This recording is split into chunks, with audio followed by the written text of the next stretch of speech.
बड़ी खबर जनाब सामने आई है और वो खबर ये है कि भारतीय तैयारा पाकिस्तानी फिजाई हदूद के अंदर दाखिल हुआ है। ऑपरेशन सिंदूर के बाद पाकिस्तान बार बार ये दावा करता रहता है कि उसने भारतीय एयरफोर्स के कई राफेल फाइटर जेट्स को मार गिराया। कल आप एक कंट्रोल्ड मुल्क, एक ऑक्यूपाइड मुल्क जैसी सिचुएशन में आ जाते हैं जहां पे एक से नंबर शुरू किया था, 2 पहुंचे, फिर 6 क्लेम करने लगे, 7 क्लेम करने लगे, जो मन में आया बोल दिया।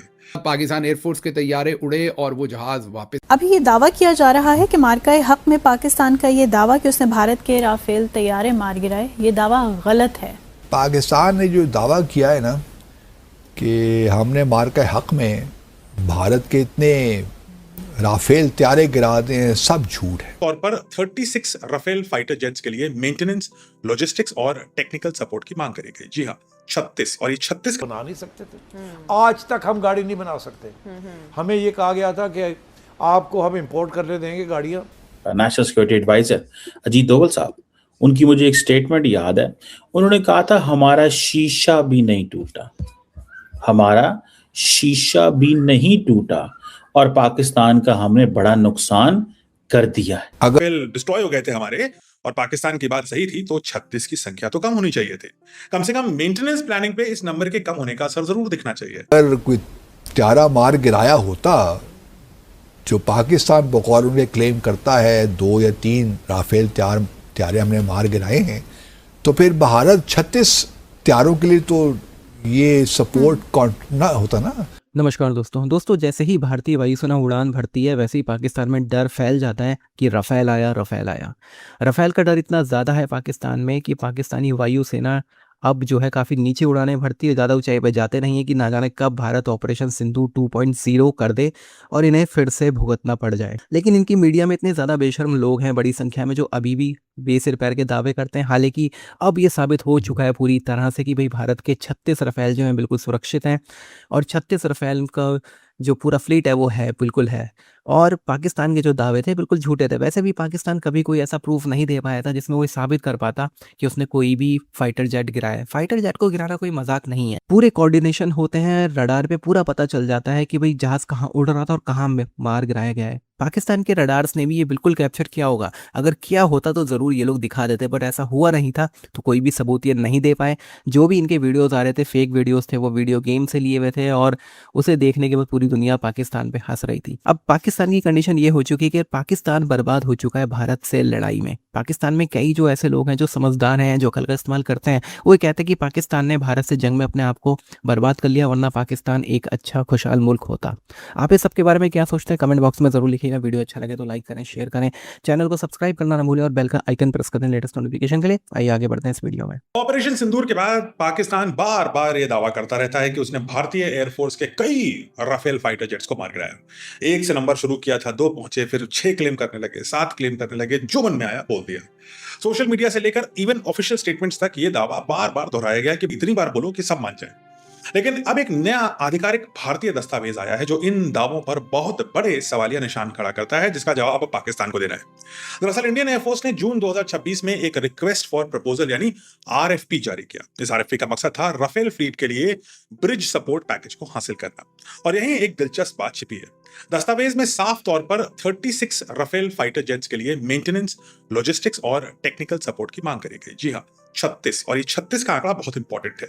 ये वही संख्या है जो भारत ने 2016 में फ्रांस से हुए गवर्नमेंट टू गवर्नमेंट डील के तहत खरीदी थी। यानी आधिकारिक दस्तावेज के अनुसार भारतीय एयरफोर्स अभी भी अपने पूरे के पूरे 36 राफेल फ्लीट के लिए सपोर्ट की योजना बना रहा है। अगर ऑपरेशन सिंदूर में वाकई कई राफेल डिस्ट्रॉय हो गए थे हमारे और पाकिस्तान की बात सही थी तो 36 की संख्या तो कम होनी चाहिए थी। कम से कम मेंटेनेंस प्लानिंग पे इस नंबर के कम होने का असर जरूर दिखना चाहिए। आरएफपी के अनुसार सितंबर 2026 के बाद अगले 5 महीने के लिए फ्लीट सपोर्ट की व्यवस्था करी जानी है और इस दौरान लगभग 2250 फ्लाइंग आवर्स की योजना भी बनाई गई है। यानी इंडियन एयरफोर्स राफेल फ्लीट को पूरी ऑपरेशनल रेडीनेस के साथ बनाए रखने की तैयारी है 36 के 36। वैसे ये पहली बार नहीं है जब पाकिस्तान के दावों पर ऐसे बड़े बड़े सवाल उठ रहे हैं।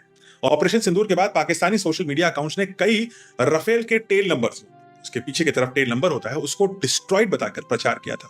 लेकिन बाद में उन्हीं टेल नंबर वाले एयरक्राफ्ट ऑपरेशनल सॉर्टीज के दौरान दिखाई दिए उसके बाद। यानी अगर वो टेल नंबर आपके हाथ में था तो वो हवा में कैसे उड़ रहा था बाद में। इस बात से पाकिस्तान के किसी भी सोशल मीडिया या आधिकारिक दावे के ऊपर सवाल पहले ही उठ चुके हैं। भारतीय रक्षा अधिकारियों का कहना है कि ऑपरेशन सिंदूर के दौरान राफेल एयरक्राफ्ट ने अपने पूरे निर्धारित मिशन सफलतापूर्वक पूरे किए और किसी कॉम्बैट लॉस के दावे को हमने लगातार खारिज किया। दिलचस्प बात यह है कि भारत सिर्फ मौजूदा राफेल फ्लीट को बनाए रखने तक भी सीमित नहीं है, बल्कि भविष्य में और भी राफेल एयरक्राफ्ट खरीदने की दिशा में भी भारत आगे बढ़ता जा रहा है। MRFA यानी multi role fighter aircraft programme के तहत भारत 114 अतिरिक्त राफेल फाइटर जेट्स को खरीदने पर विचार कर रहा है। योजना यह है कि इसमें से 18 एयरक्राफ्ट तो सीधे फ्रांस से आएंगे, लेकिन जो बाकी एयरक्राफ्ट हैं वो सब इंडिया में बनाए जाएंगे। मतलब अब हम राफेल बनाना भी सीख जाएंगे और उसमें लगभग 50% इन एयरक्राफ्ट में जो कंपोनेंट्स होंगे वो भारत में बने होंगे। तो पूरी सप्लाई चेन, जो MSME की सप्लाई चेन बननी है, वो सब रेडी हो जाएगी भारत। आजीज दोस्तों नमस्कार। अजीज दोस्तों, ये जो आप पिक्चर देख रहे हैं ये ऊपर 1945 की है टोक्यो की, और 2021 की टोक्यो की नीचे है। ज़मीन आसमान का फ़र्क है। मैं ये तस्वीर देख के मैं यही सोचता रहा कि पॉलिसीज़ का फ़र्क होने से कितना फ़र्क पड़ता है। 47 में पाकिस्तान बनता है, 45 में सेकेंड वर्ल्ड वार ख़त्म होती है, जापान तबाहशुदा कंट्री होता है, तबाह इकोनॉमी, तबाह सोसाइटी, टोटल आप एक कंट्रोल्ड मुल्क, एक ऑक्यूपाइड मुल्क जैसी सिचुएशन में आ जाते हैं, जहाँ पे आपके कंट्रोल, आपका पॉलिटिकल कंट्रोल सारा अमेरिका के हाथ में। और इन सारी सिचुएशन में आके जापान आज 80 साल के बाद हम जब देखते हैं तो कहाँ से कहाँ पहुँच गया।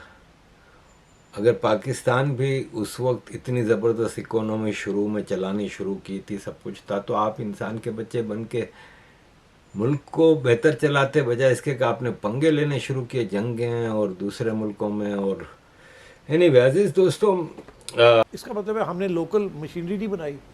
ये GT रोड वाली मशीनरी वो नहीं होती, ये सोफिस्टिकेट मशीनरी हमने इंपोर्ट कर ली जर्मनी से, UK से, अमेरिका से। अच्छा। तो हम अपने पाँव पे खड़े नहीं हुए। इसी तरीके से हमने गाड़ियाँ इंपोर्ट करनी शुरू कर दी, बिकॉज हम बना नहीं सकते थे। आज तक हम गाड़ी नहीं बना सकते। हमें ये कहा गया था कि आपको हम इंपोर्ट करने देंगे गाड़ियाँ, इतने साल आप पूरी गाड़ी इंपोर्ट करें, इतने साल आप आधी गाड़ी इंपोर्ट करें, इतने साल आप पूरी गाड़ी यहाँ बनाएं। आज तक 50% से गाड़ियाँ जो है यहाँ असेंबल करते हैं, मगर गाड़ी बना नहीं सकते।